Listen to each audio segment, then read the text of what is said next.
Hello दोस्तों, नमस्कार। कैसे हो आप सब। आपने यह स्टोरी ज़रूर सुनी होगी कहीं ना कहीं। अगर नहीं सुनी है तो अब सुन लीजिएगा। एक बार एक आदमी फल लेने के लिए निकलता है कि चलो कुछ फ्रूट्स ले आता हूँ घर में बच्चों के लिए। तो वो जाता है वहाँ पर फ्रूट्स खरीदने के लिए। एक रेहड़ी उसको दिखाई देती है। उस रेहड़ी पर फल वाला नहीं है। तो वो देखता है इधर उधर कि क्या पता कहीं गया होगा। तो उसे रेहड़ी वाला तो नहीं दिखाई दिया, एक बोर्ड दिखाई दिया जिस पर कुछ लिखा हुआ था। वहीं पर रेहड़ी के पास में ही वो बोर्ड लगा हुआ था, रखा हुआ था।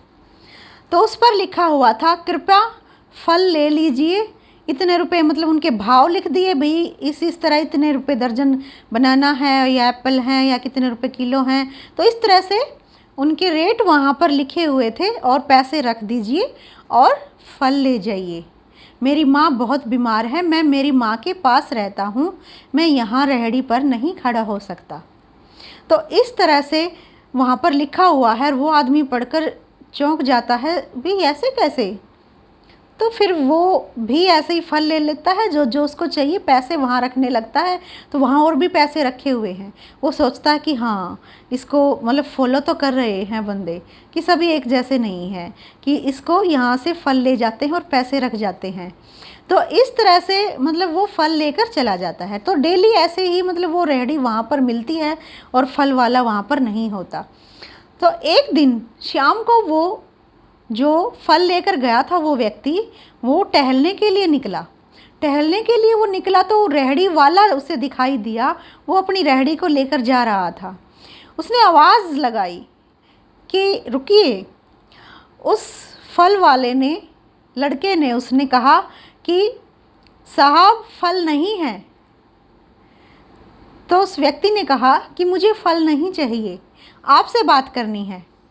तो उस लड़के के पास वह जाता है और कहता है कि ये आप ऐसा क्यों करते हो, कैसे करते हो, क्या हुआ माता जी को कि आप यहाँ पे इस तरह, मतलब कोई नुकसान नहीं होता।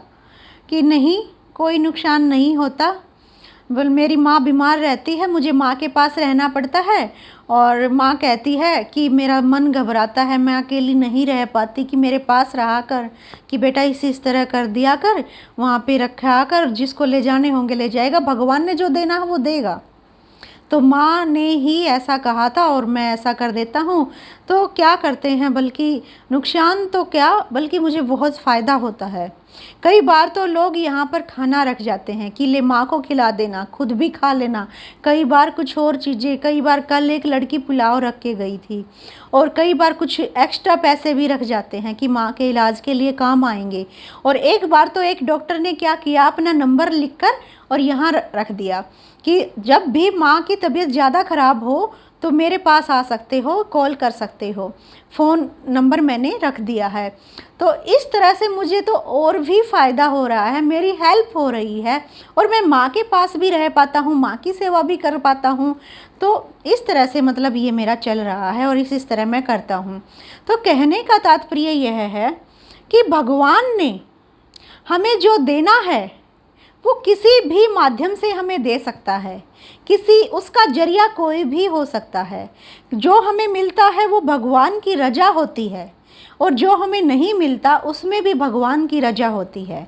ये नहीं कि हम कुछ मेहनत ही ना करें, कुछ करें ही ना और नहीं मिला तो भगवान की रजा थी, ये बात नहीं। मेहनत तो करनी पड़ेगी, मेहनत तो करनी पड़ेगी, उसके बावजूद जो फल भगवान देता है वो भगवान की रजा है और जो नहीं देता वो भी।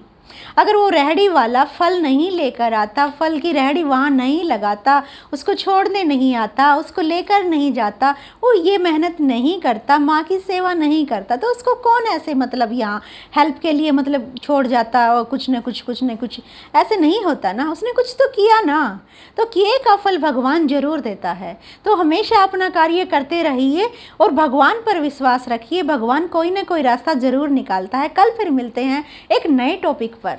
जय हिंद।